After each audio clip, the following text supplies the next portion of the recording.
lo que estaba leyendo con nosotros en el Salmo 31. Si saben, el Salmo 31 es, este salmo lo escribió el rey David. Se dice que en el tiempo cuando él estaba siendo perseguido por el rey Saúl cuando él estaba en una situación muy difícil en su vida. Y hablando de situaciones difíciles, te voy a contar un poco algo que me pasó hace mucho tiempo. Nosotros, mi papá, nosotros quemábamos cal. La cal proviene de una piedra, es una piedra azul, una piedra lisa. No se da en cualquier parte, se da en algunos lugares nada más.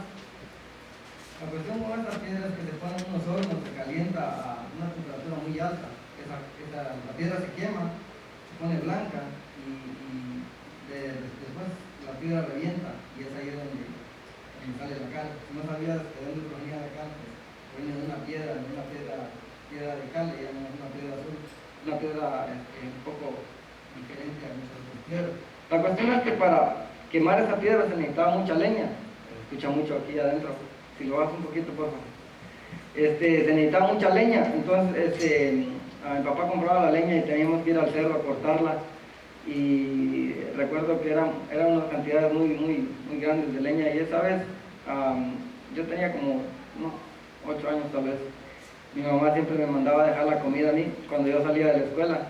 Ese día llegué y mi mamá ya tenía la comida lista, la de mi papá y la mía, porque no podía comer en mi casa, se me hacía muy tarde. Entonces yo me llevé la comida y iba. La cuestión es que cuando iba subiendo el cerro, ya casi para llegar donde él estaba, mi papá me vio y yo lo vi a él, ¿verdad? Que estaba. Tenían amontonados unos troncos de pino, unos troncos grandes, estábamos de este alto y estaban bastante gruesos. Y estaban amontonados así, donde ya los habían cortado. Algo pasó con lo que estaba sosteniendo la prensa de pinos, que se quebró. Entonces, cuando se quebró lo que estaba sosteniendo, el montón de pinos, mi papá me pegó el grito. Entonces yo vi que el montón de troncos de pino empezaron a desbaratar y empezaron a rodar. Estamos hablando de troncos grandes. Yo era un niño de 8 años que pesaba 45 libras tal vez, sin mucho. Entonces, te imaginas lo que un pino de esos me hubiera hecho si me hubiera agarrado. Entonces la avalancha de pinos venía sobre mí. Él me gritó y yo no sabía qué hacer en ese momento, pero en ese momento vi una roca, en serio era enorme, una piedra grande. Estaba más o menos a una distancia como de aquí a la puerta de entrada. La roca estaba enterrada, pero esa roca era el único lugar donde yo me podía refugiar en ese momento, porque la avalancha de pinos venía sobre mí. Entonces yo, como pude, corrí, lo difícil que es correr en un cerro para arriba. Corrí, y cuando yo me alcancé a esconder detrás de la roca, los pinos empezaron a pasar a un lado de mí así, ¡pum!, uno tras otro, un montón de pinos. De repente uno de los troncos se estrelló en la piedra donde yo estaba escondido, ¡boom! Yo decía en mi mente, si los troncos tumban la piedra, aquí voy a caer yo con toda piedra abajo, aplastado. Entonces, cuando hubieron pasado todos y el último tronco se reventó ahí, nomás escuché que mi papá me dijo, ¿estás bien?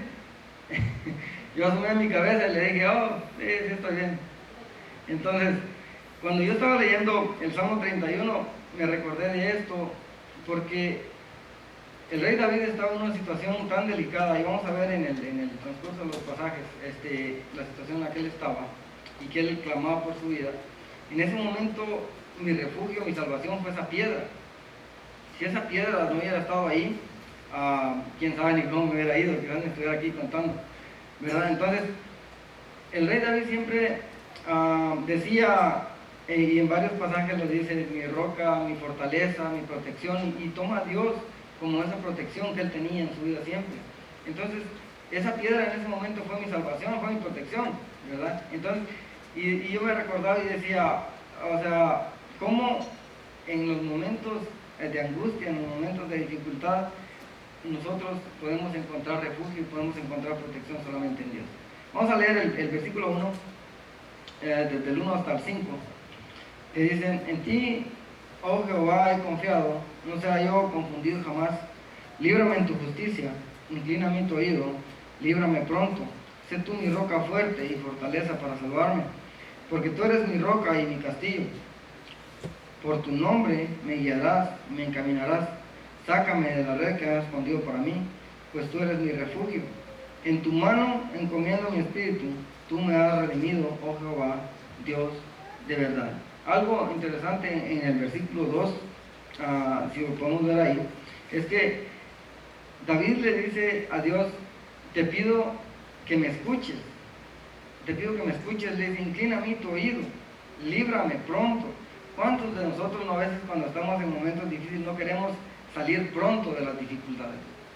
Él ya no quería estar en esa situación. A nadie le gusta estar en situaciones difíciles en la vida. Y todos queremos, a veces, es bien fácil meterse en problemas a veces, ¿verdad que sí? Es facilito. Bien fácil para meterte en situaciones difíciles, pero qué difícil es salir de ellas. Qué difícil es salir de ellas. Y muchas de las situaciones difíciles en nuestra vida, nosotros no podemos salir de ellas por nuestras propias fuerzas. Por eso es que es importante que nosotros le pidamos a Dios que Dios nos ayude en esos momentos de dificultad. El versículo 11 dice unas palabras que llamaron mucho la atención cuando dice, en tu mano encomiendo mi espíritu. Son las mismas palabras que Jesús dijo antes de morir en el libro de Lucas, en el capítulo 23, en el versículo 46. Si quieren pueden buscarlo. Las últimas palabras que Jesús dijo colgando en esa cruz fueron las mismas palabras que el rey David dijo en el versículo 5. ¿Saben quién más repitió esas mismas palabras? Fue Esteban, cuando estaba siendo apedreado en el libro de Hechos, en el capítulo 7, versículo 59. Esteban, el primer mártir de la Biblia. Y Jesús, lo interesante de estos dos hombres es que cuando dijeron estas palabras, ellos estaban a punto de morir. Ellos estaban seguros que ellos iban a acabar su vida. Ahora imagínate la situación del rey David, perdón. Para que él haya dicho estas palabras en el versículo 5, en tu mano encomiendo mi espíritu, es porque él estaba consciente, él estaba seguro que tal vez tarde o temprano lo iban a encontrar y lo iban a matar. Pero la confianza y la seguridad que él tenía para poner su vida y su espíritu en las manos de Dios. Ahora, nosotros no vivimos una situación muy diferente, porque a veces nosotros pensamos que tenemos todo el tiempo del mundo en la vida, pero a nosotros, ¿quién nos garantiza que nosotros vamos a vivir las próximas 24 horas? Nadie. ¿Quién te garantiza a ti que el día de mañana te vas a levantar después de que te vayas a dormir? Nadie. ¿Bien? La vida de nosotros, de todos nosotros, está en las manos de Dios. Y por eso es que es tan importante que nosotros creamos de todo corazón y con seguridad en nuestra seguridad de salvación. Qué difícil ha de ser para una persona el no saber qué vaya a pasar con su vida el día que se muera. El no saber qué vaya a pasar con su alma el día que se muera.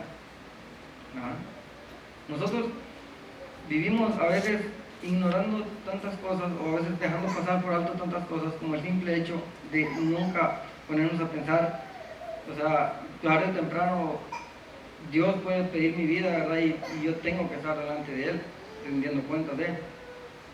Entonces, el rey David estaba consciente de eso, y él por eso decía, pase lo que pase, Señor, si aquí me encuentran, si aquí me matan, yo te pido que tengas cuidado de mi espíritu, en tus manos yo encomiendo mi espíritu, mi alma, decía él, ¿verdad? El versículo 6 dice, aborrezco a los que esperan en vanidades ilusorias, mas yo no Jehová he esperado. El versículo 6 es un poco un contraste de lo que hay dentro del 1 al 5, porque el versículo 6, prácticamente, para entenderlo de una mejor manera, diría así, aborrezco a las personas idólatras que confían en otros dioses, que confían en otras cosas y no confían en Dios.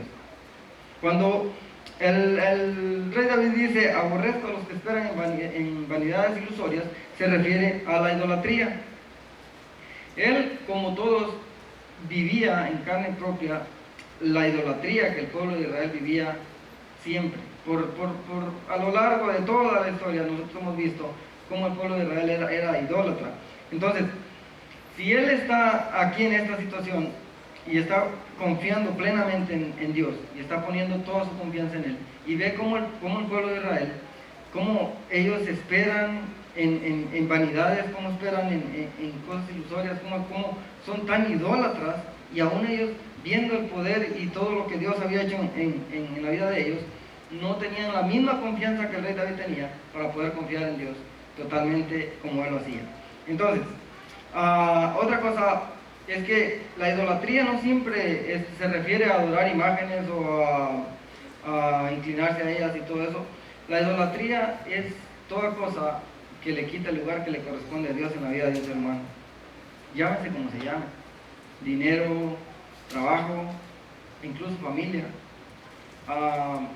Una persona me decía, pero ¿cómo la familia puede llegar a ser un obstáculo para entre uno y Dios?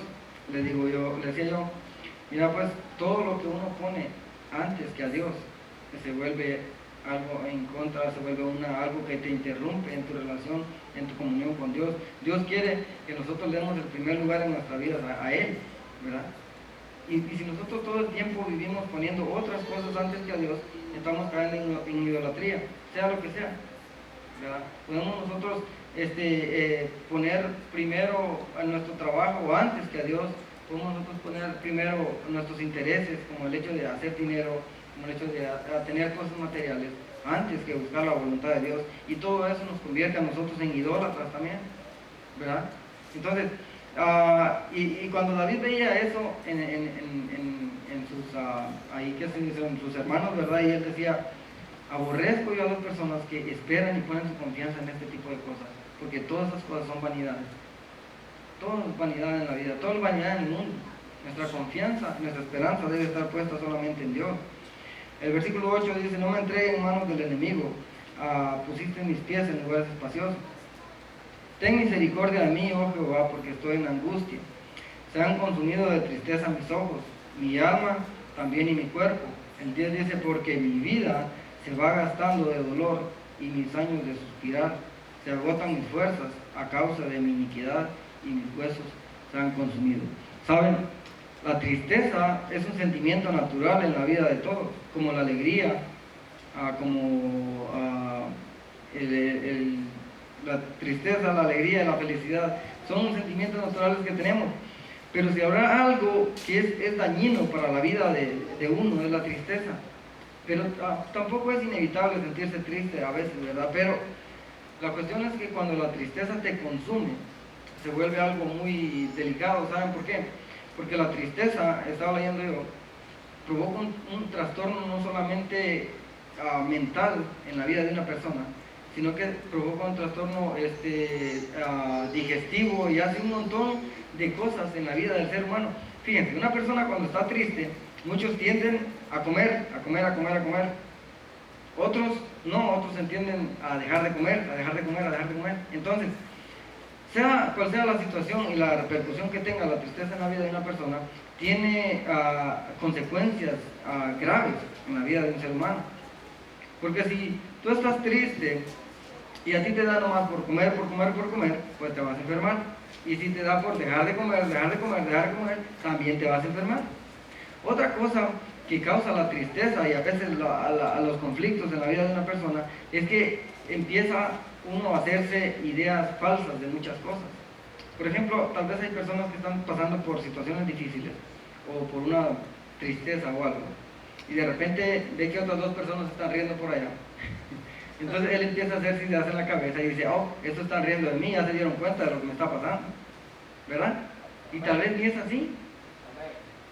A veces pasa, esas cosas pasan. ¿Por qué? Porque cuando esas cosas se meten en la cabeza de la persona, piensan que todo el mundo está en contra de uno y piensan que todo el mundo está hablando del problema que uno tiene. Cuando no es así, muchas personas ni siquiera saben ni se dan cuenta de lo que está pasando. Pero eso hace que empieces a maquinar y a hacer cosas y a pensar cosas y a ver cosas donde no están, y a pensar cosas que ahí son. Porque vean lo que dice el versículo 11: de todos mis enemigos soy objeto de oprobio, y de mis vecinos mucho más. Dice, y el horror de mis conocidos, los que me ven fuera, huyen de mí. He sido olvidado de su corazón como un muerto. He venido a ser como un vaso quebrado, porque oigo la calumnia de muchos. El miedo me asalta por todas partes, mientras consultan juntos contra mí e idean quitarme la vida. Entonces, el rey David estaba en una situación al punto de pensar de que todo el mundo lo quería matar. Pero eso pasa cuando a veces nosotros estamos en situaciones difíciles en la vida. Pensamos que todo el mundo nos quiere hacer daño, pensamos que todo el mundo nos quiere lastimar, pensamos que todo el mundo quiere hablar de nosotros. Y muchas veces no es así. Pero eso es lo que causa, a veces, muchas veces, el dolor y la tristeza en uno. El versículo 14. Mas yo, dice, en ti confío, oh Jehová, digo, tú eres mi Dios. Esa última frase, ¿saben? Esa última frase es una frase muy importante para nosotros. Porque cuando nosotros estamos seguros de quién es nuestro Dios, nuestras angustias y nuestras preocupaciones empiezan a quedar un poco de lado y empezamos a confiar más y más en Él. La cuestión aquí es que nosotros nos preocupamos más y más por las cosas porque nosotros estamos confiando y estamos creyendo en otro Dios que no es el Dios todopoderoso que la Biblia dice, ¿verdad? Entonces, cuando el rey David dice, yo confío en ti, yo sé que tú eres mi Dios. ¿Cuántos de los que estamos aquí creen y están seguros de que el Dios todopoderoso, el Dios de Israel, el Dios que mandó a su Hijo a morir por nosotros, es su Dios? ¿Cuántos creen que es su Dios? Amén. Entonces, esa es la confianza y la seguridad que nosotros tenemos en Él. Dice, en tus manos están mis tiempos, líbrame de la mano de mis enemigos y de mis perseguidores. En tus manos están mis tiempos. A ver, algo que identificaba mucho al rey David era el hecho de saber de que no importaba lo que pasaba, Dios iba a tener cuidado de él. Ahora es bien difícil porque a veces hasta como cristianos nosotros vivimos con miedo de todo.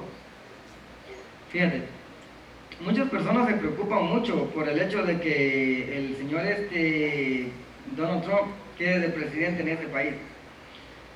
O sea, quede quien quede, a nosotros yo pienso que no nos debería de preocupar eso. ¿Por qué? Porque nuestro tiempo, nuestra vida, nuestro futuro está en las manos de Dios. Y si es la voluntad de Dios que este señor quede, pues que así sea, ¿verdad?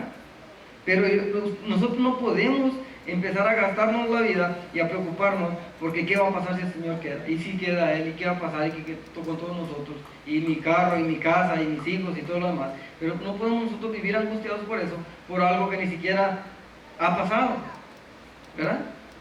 Pero como nosotros a veces no confiamos en Dios y no tenemos nuestro futuro en las manos de Él, vivimos preocupados por todas las cosas que están sucediendo alrededor del mundo. Entonces nosotros debemos de confiar y debemos de poner nuestro futuro en las manos de Dios, porque Él es el único que va a poder cuidar de nosotros y va a tener asegurado un futuro mejor para nosotros. El 16 dice, haz resplandecer tu rostro sobre tu siervo, sálvame por tu misericordia, no sea yo avergonzado, oh Jehová, ya que te he invocado. Sean avergonzados los impíos, estén muchos en el Seol, enmudezcan los labios mentirosos, que hablan contra el justo cosas duras, con soberbia y menosprecio. Cuán grande es tu bondad, que has guardado para los que te temen, que has mostrado a los que esperan en ti delante de los hijos de los hombres. El 20 dice, en lo secreto de tu presencia los esconderás de la conspiración del hombre, los pondrás en un tabernáculo a cubierto de contención de lenguas. Entonces, los pasajes que acabamos de leer hablan acerca de la protección que Dios da en la vida de nosotros cuando nosotros confiamos en Él. No importa quién se levante contra nosotros o qué personas estén en contra de nosotros, cuando Dios está con nosotros, Él nos va a proteger, porque es una promesa que Él nos ha hecho para nosotros. Amén. A veces, muchas veces nosotros nos sentimos como afligidos, porque tal vez hay personas que no le caemos muy bien y que están tratando de hacernos daño y que están hablando de nosotros y que están haciendo esto y que están haciendo lo otro. Si nosotros estamos confiando en Dios, Dios nos va a proteger de cualquier situación, no importa. Él va a tener cuidado de nosotros y Él nos va a esconder en lo oculto de su presencia, dice la palabra. Amén. Entonces, el 21 dice, bendito sea Jehová, porque ha hecho maravillosa su misericordia para conmigo en ciudad fortificada. Decía yo en mi premura, cortado soy delante de tus ojos, pero tú oíste la voz de mis ruegos cuando te clamaba. El versículo 22 habla acerca de que el rey David decía, cuando él decía yo en mi premura, habla acerca que lo que él decía en los versículos anteriores, cuando él estaba pasando por el momento difícil, ¿entiendes? Cuando él decía en el versículo 10, porque mi vida se va gastando de dolor y mis años de suspirar se agotan mis fuerzas y todo lo demás, cuando él estaba hablando con Dios y le estaba diciendo cómo se sentía, entonces en el versículo 22, es lo mismo que él decía yo en mi aflicción, podríamos ponerle ahí en esa palabra, cortado soy de delante de tus ojos, porque él pensó que tal vez iba a morir en esa situación. Pero cuando él clamó a Dios y él se dio cuenta de que Dios estaba con él, dice, pero tú oíste la voz de mis ruegos cuando a ti clamaba. Porque Dios escuchó la voz de David y él lo protegió y él cuidó de él siempre. Dice, amad a Jehová a todos vosotros sus santos, a los fieles guarda Jehová y paga abundantemente al que procede